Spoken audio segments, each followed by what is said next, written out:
Discuss MySQL questions asked in Wilmy M3 interview round. These questions are asked for the role of software developer or production support role. The interview duration is 30 minutes.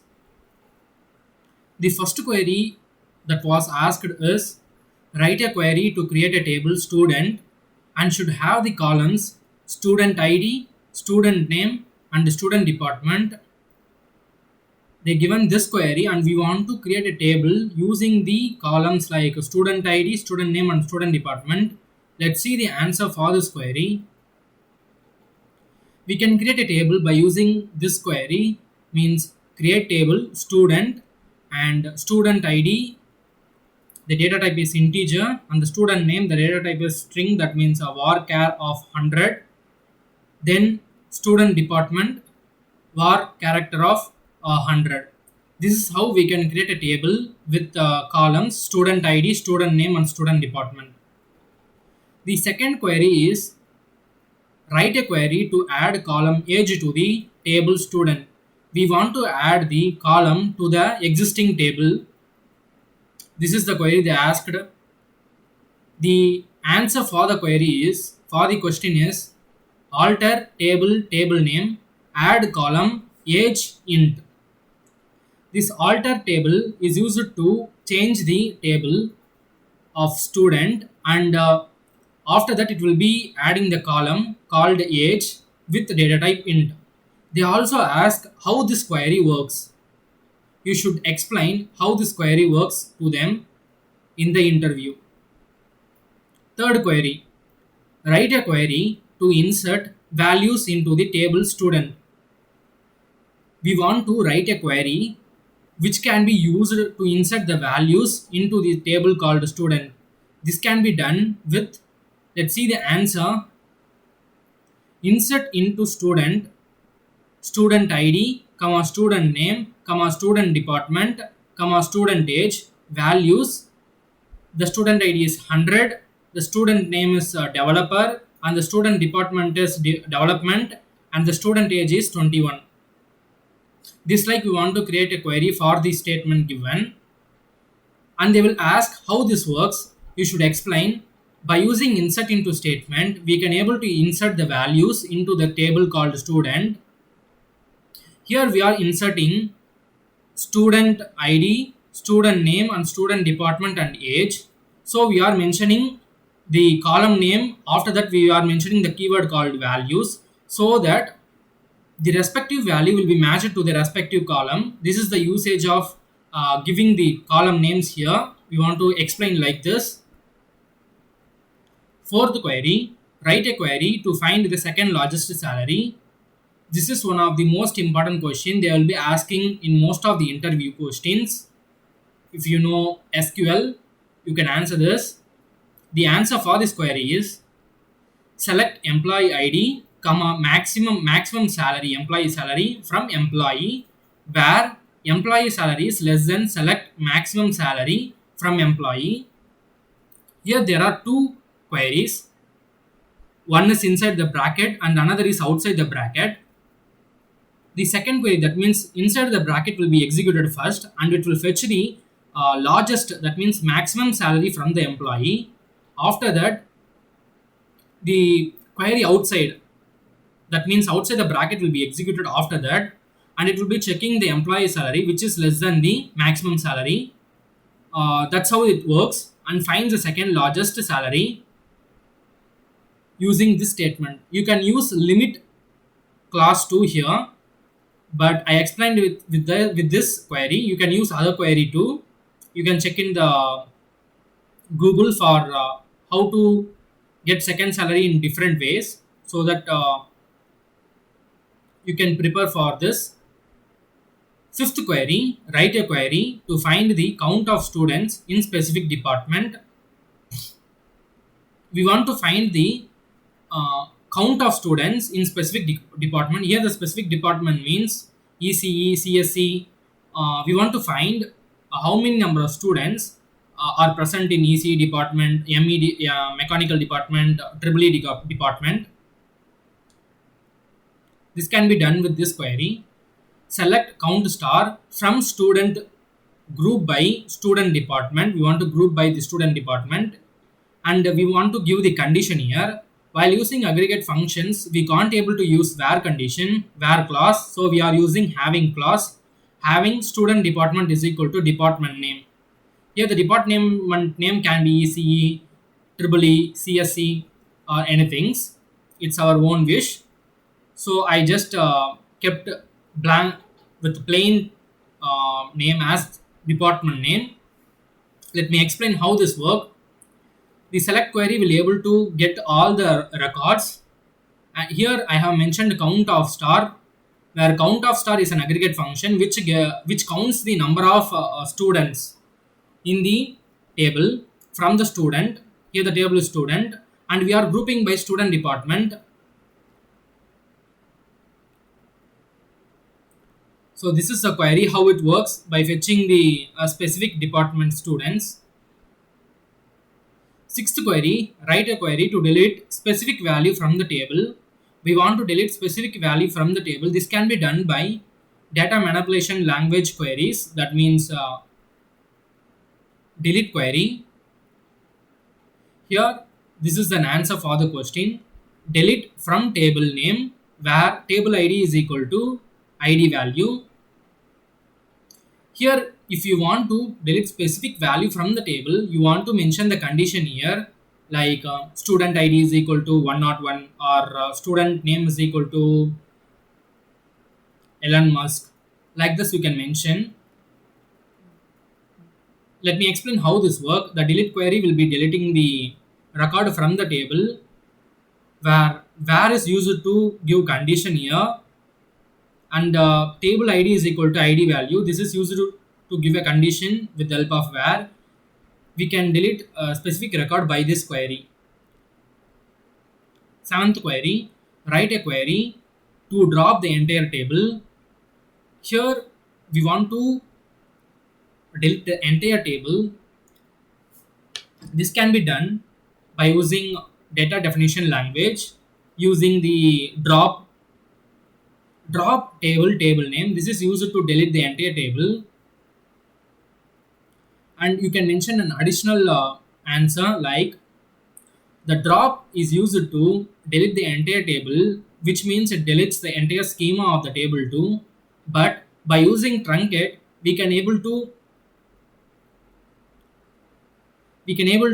delete only the data but not their schema. You can add this additional information too. Eighth query, write a query to delete only the entire values from the table, and it should not delete the schema of the table. This is what I mentioned before, the additional answer. The answer for this query is truncate table name. This will delete the data only and not the schema of the table. Ninth query, write a query to grant permission for select drop for the user.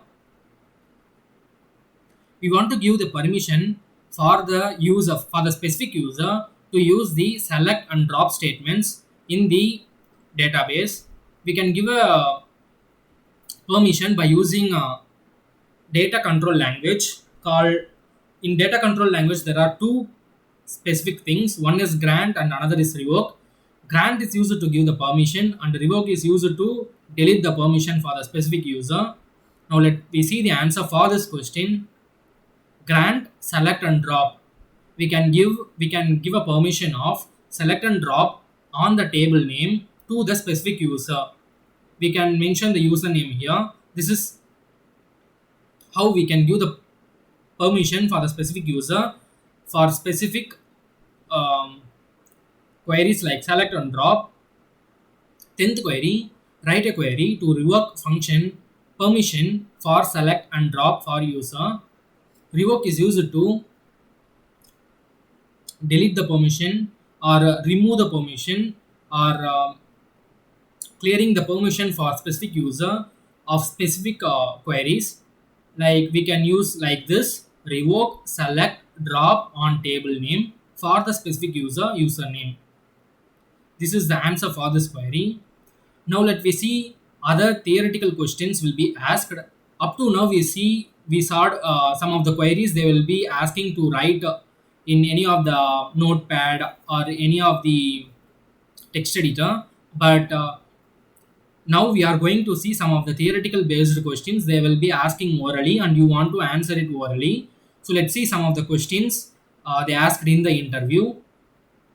The first question: what is meant by DDL, DML, DCL, DQL, and TCL? Now let's see answer for these things. First, DDL. DDL stands for Data Definition Language. It is a set of SQL statements that work on database as a whole rather than an individual table or row. And some of the queries we can use in DDL are create, alter, drop, truncate, rename, or done here. DDL is used to create the table, alter the table, drop the table, truncate the table, and we can rename the table name. That means using DDL, we can change the properties of the specific table. This is the usage of DDL. Now let's see the DML. DML stands for Data Manipulation Language, which basically deals with modification of data in the database. If you want to change the data inside the table, we can use the DML, Data Manipulation Language. And some of the queries that are used are insert, update, delete, are used to process the data inside the table using the DML. That means Data Manipulation Language. Then DCL. DCL means Data Control Language. Data Control Language means we can give the permission to control specific queries like select, drop, whatever queries in SQL for the specific user. This can be done with the help of grant. And if you want to dismiss the permission or remove the permission for the specific user, this can be done by revoke in DCL. This is the usage of DCL. Now let's see the DQL. DQL stands for Data Query Language, which is used to fetch the specific record from the which is used to fetch the records, not the specific records. If you want to fetch the specific records, we want to use the condition where, using the where clause. Here DQL is used to fetch the records from the database or from the table. DQL statements are used for performing queries on data within the schema objects. The purpose of DQL command is to get some schema relation based on the query passed to it. Example for DQL is select class is used to retrieve data from the database. Example, select star from a table name. Next, TCL, Transaction Control Language. TCL commands deals with the transaction within the database. Here the transactions are nothing but updating the table or deleting the data from the table. These are some of the transactions. Here there are two important things present here. One is commit and the another is rollback. Commit means commits a transaction, means it ends the transaction. The data will be stored as a fixed data, and we cannot again roll back. We cannot again go back and change the values. But rollback is used to roll back a transaction in a case of any error occurs.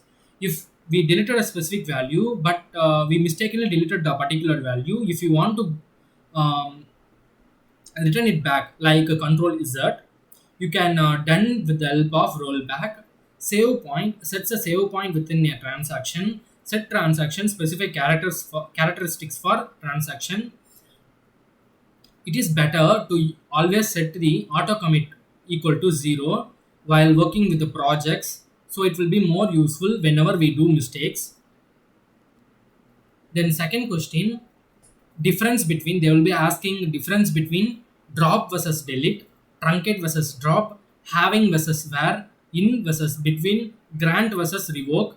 These are some of the differences they will be asking in from SQL, MySQL. Now let's see some of the differences. The first difference is drop versus delete. Delete, it removes some or all tuples from a table. Drop, it removes entire schema, table, domain or constraint from the database. Delete means data manipulation command, comes under data manipulation command, that means DML command. Drop comes under DDL command, that means data definition language command. Delete, where clause mainly used along with the delete command, no clause required along with the drop command.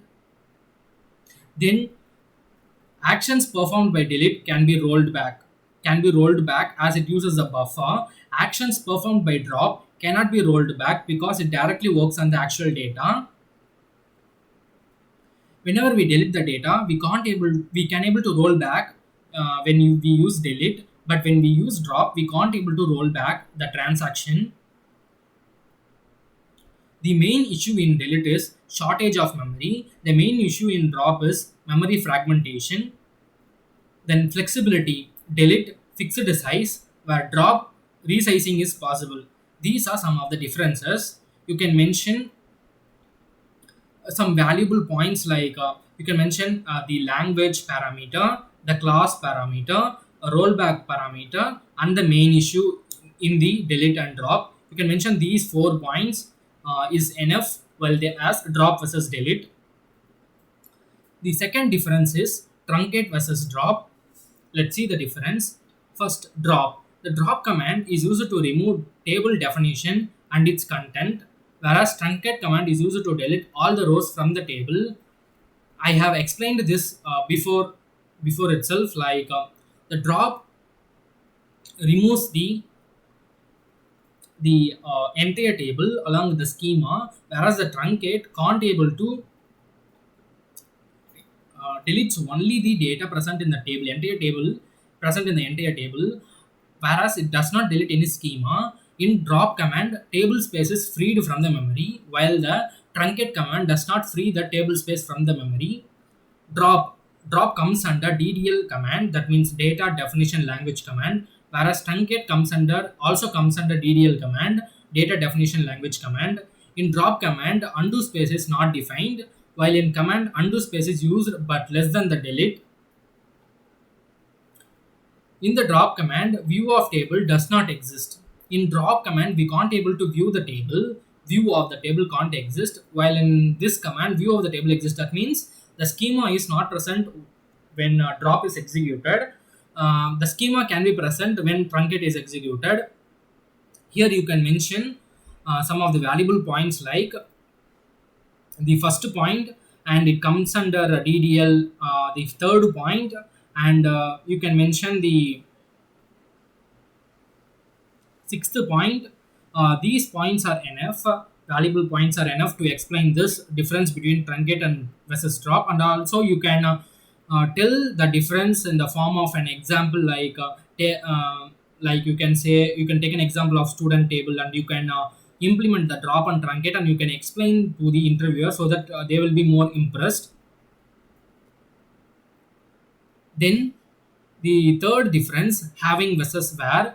The difference between having and where clause in SQL is that whereas having can be used with the group by clause, but where cannot be used with the group by clause. This is one of the most important point.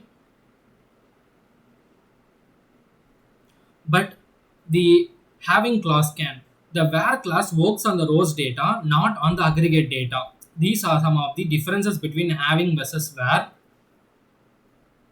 Here the valuable point is the difference between the having and where clauses in SQL is that the where clause cannot be used with aggregates, but the having clause can. Here the aggregates are count, sum, maximum, minimum.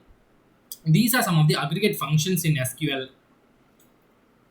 The other difference is in versus between, whereas in is used to mention the particular value is present in the group of values. For example, apple in apple comma oranges comma banana in this apple should present in these used to check whether the apple particular value is present in the group of values, whereas between is used to check between the ranges. Select salary from employee, where salary between, you can specify the range here. Both of these operators are used to find out the multiple values from the table. Between operator is used to select the range, whereas the in allows you to specify the multiple values. This is the basic difference here. The next difference is grant versus revoke. I already explained what is meant by grant and revoke. With that, you can able to frame your differences. Let's take the key difference between grant and revoke is that grant gives a privilege to the user, while revoke takes back the privilege grant to the user. This is one of the key difference between the grant and revoke. Now let's see. The third question is SQL joins. It is one of the important concepts in SQL. You can learn the joins, and you can practice the queries so that it will be more useful while you attending the interview, because in most of the interviews they will ask about joins, particularly mostly 80% they will be asking joins. So be prepared with these joins, SQL joins. This is the basic image which can explain about the join. The first one is a self join, means the single table itself, whereas the right join, they take a table A and B. The first circle represent table A and the second circle represent table B. The right join explains that it get all the values from the table B and particular value from table A which satisfies the condition. Let's take the full join. It gives the entire value from table A and table B. Inner join gives the common values based on the condition from table A and table B. Left join means it gives the entire value from the table A, that means the left table, but the specific values from the table B, that means right circle, which satisfies the condition. This is the joins in MySQL. You can practice the query so that it will be more useful. Then fourth question, difference between unique versus distinct constraint. The difference is that constraint unique. First, let we see about unique. Constraint in SQL that allows one or more fields or columns of the table to uniquely identify a record in the database table.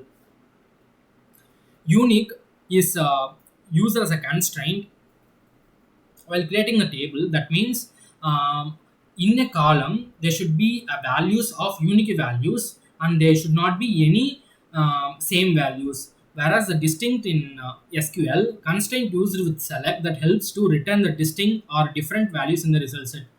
The distinct is used to select the distinct. Let's say a table have a duplicate employee IDs. If you want to select only the distinct employee IDs, you can use a query called select distinct of ID from the table. You can use like this, and you can fetch the distinct values alone. Then unique in SQL, second point, prevents two records from having identical values in a column. The distinct, second point, helps to remove duplicate values when retrieving data. These are the two important differences between the unique and distinct. Difference between primary key and foreign key. Fifth question. These are two key differences between the foreign key and primary key. Foreign key, a column or a group of columns in a relation database table that provides an association between the data in the two tables. The foreign key is used to make a relationship between the two tables. Whereas the primary key, mostly used with the auto increments in MySQL, and a special relational database table column are the combination of multiple columns that allows to uniquely identify all the table records. This is the usage of primary key. Whereas the foreign key, table can have multiple foreign keys. A single table can have multiple foreign keys, but the primary key should be only one in the table. This is the two key differences between the foreign key and primary key. Sixth question, difference between DBMS and RDBMS. DBMS stands for Database Management System, whereas RDBMS stands for Relational Database Management System. DBMS, technology stores the data in the form of files. In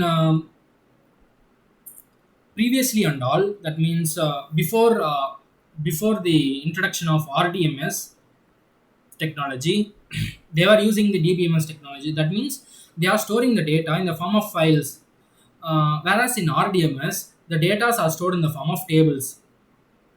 So while storing the data in the form of files, it is very difficult to handle the data. Whereas in RDBMS we can able to handle the data because it is in the form of row and table, right? We can able to fetch the particular value by using particular row and particular column. So handling of data is very simple in RDMS. DBMS provides support only for a single user at a time. RDMS provides support for multiple users at a time. The example for DBMS is file management system. The example for RDBMS is the database with rows and tables with rows and column. Seventh question, usage of rollback and commit in MySQL. Both commit and rollback are TCL commands. The commit is used to end the transaction.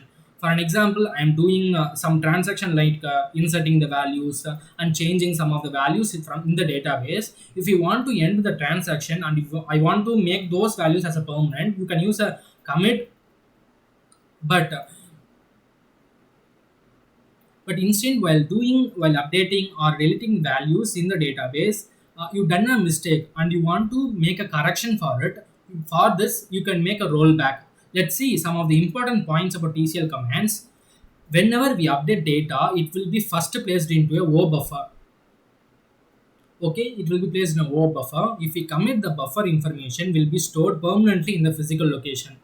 If we roll back, we get previous values. DDL commands are auto commit statements. If DDL commands are used after the transaction, all those transactions will auto committed. While using DDL commands like update, insert, DDL commands are create, alter. While using this, it will be automatically committed. This is the thing what they are going to say here. Eighth question, various classes in MySQL. These are some of the various classes in MySQL like constraint class, for class, from class, group by class, having class, order by class, the result offset, fetch first class, using class. Then you can also mention the where class too. Ninth question, what are all the various aggregate functions in MySQL? There are 5 aggregate functions in MySQL. They are count, sum, average, max and min. Count is used to get the count of records, whereas sum is used to get the sum of values, where average is used to get the average of values, whereas maximum is used to get the maximum among the column, min is used to get the minimum among the column values. This is the usage of these aggregate function. 10th, usage of like in MySQL. The like class is used to compare a value to similar values using the wildcard operators. For example, it work like a regular expressions. We have studied regular expressions in JavaScript and Python. It works like that. For example, if you want to find values which start with 200, then you can use a query called select salary from employee, where salary like 200 percentage. This is one of the wildcard character. And you can also use another wildcard character called dash. The dash specifies for only one single character, whereas the percentage specifies the entire sequence. This is the usage of like in SQL. That's all. These are some of the questions they have asked in interview, both orally and programmatically. You can use this video to prepare for the Wilmy M3 interview round. All the best for your interview round.